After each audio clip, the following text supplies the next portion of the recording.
প্রস্রাব করতে কষ্ট হচ্ছে, বারবার প্রস্রাবের চাপ লাগছে কিন্তু ঠিকমতো হচ্ছে না, ডক্টর কি আপনাকে ভেলটাম ট্যাবলেট খেতে বলেছেন? তাহলে এই ভিডিওটা আপনাদের জন্য, কারণ আজ আমি বলবো ভেলটাম ট্যাবলেট সম্পর্কে A to Z সব কিছু। নমস্কার বন্ধুরা, আমি ডক্টর সূর্য, আপনাদের প্রিয় চ্যানেল ডক্টক্সি সূর্যতে আপনাদের স্বাগত জানাই। আজ আমরা আলোচনা করব একটি খুবই কমন ওষুধ ভেলটাম ট্যাবলেট নিয়ে। তাহলে ভেলটাম কি? ভেলটাম আসলে একটি ব্র্যান্ড নেম, যার মূল ওষুধ হলো ট্যামসুলোসিন। এটা একটি অ্যালফা 1 ব্লকার ক্লাসের ওষুধ। তো এটা কিভাবে কাজ করে, অর্থাৎ এর মেকানিজম অফ অ্যাকশন? আমাদের শরীরে প্রোস্টেট গ্ল্যান্ড এবং ব্লাডার নেকে এর চারপাশে কিছু মাসেল থাকে। এই মাসেলগুলো বেশি টাইট হয়ে গেলে প্রস্রাব বের হতে সমস্যা হয়। ভেলটাম সেই মাসেলগুলোকে রিল্যাক্স করে, ফলে ইউরিন ফ্লো ইমপ্রুভ হয় এবং প্রস্রাবের সমস্যা কমে যায়। কোন কোন রোগে ব্যবহার করা হয়, অর্থাৎ এর ইউজেস?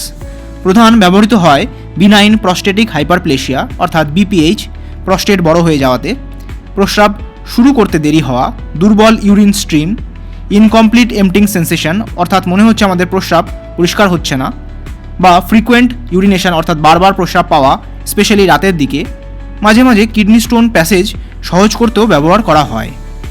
কারা এই ওষুধটা খেতে পারবেন?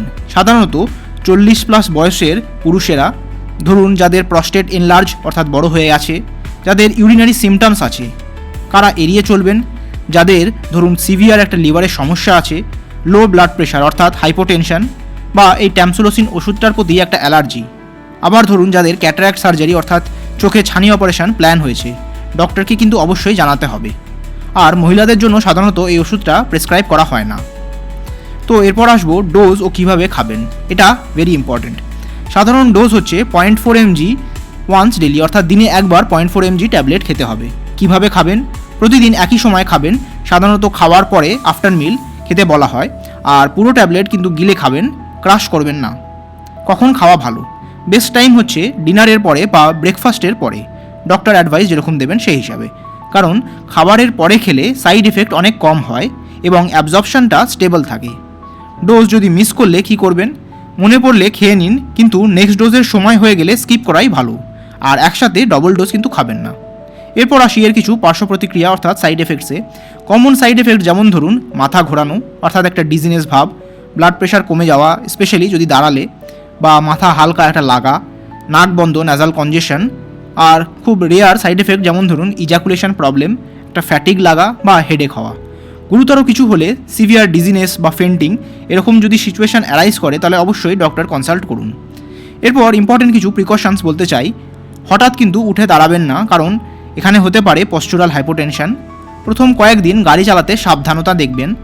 আর অন্য কোনো ব্লাড প্রেশারে যদি ওষুধ খান, তাহলে এর সাথে ইন্টারাকশান হতে পারে, সেটাও দেখতে হবে। কতদিন খেতে হয়? এটি একটি ক্রনিক কন্ডিশন, এর জন্য অনেক সময় এটা লং টার্ম অবধি খেয়ে যেতে হয়, আর নিজের ইচ্ছায় বন্ধ করবেন না। তাহলে বন্ধুরা, ভেলটাম প্রস্টেট সাইজ কিন্তু কমায় না, শুধু সিমটমস কন্ট্রোল করে। তাই রেগুলার ফলো আপ করা জরুরি। প্রস্রাবের সমস্যায় অনেক সময় আমরা লজ্জায় লুকিয়ে রাখি, কিন্তু দেরি করলে সমস্যা আরও বাড়তে পারে। সঠিক সময় সঠিক চিকিৎসা নিলে আপনিও একদম নর্মাল লাইফ যাপন করতে পারবেন।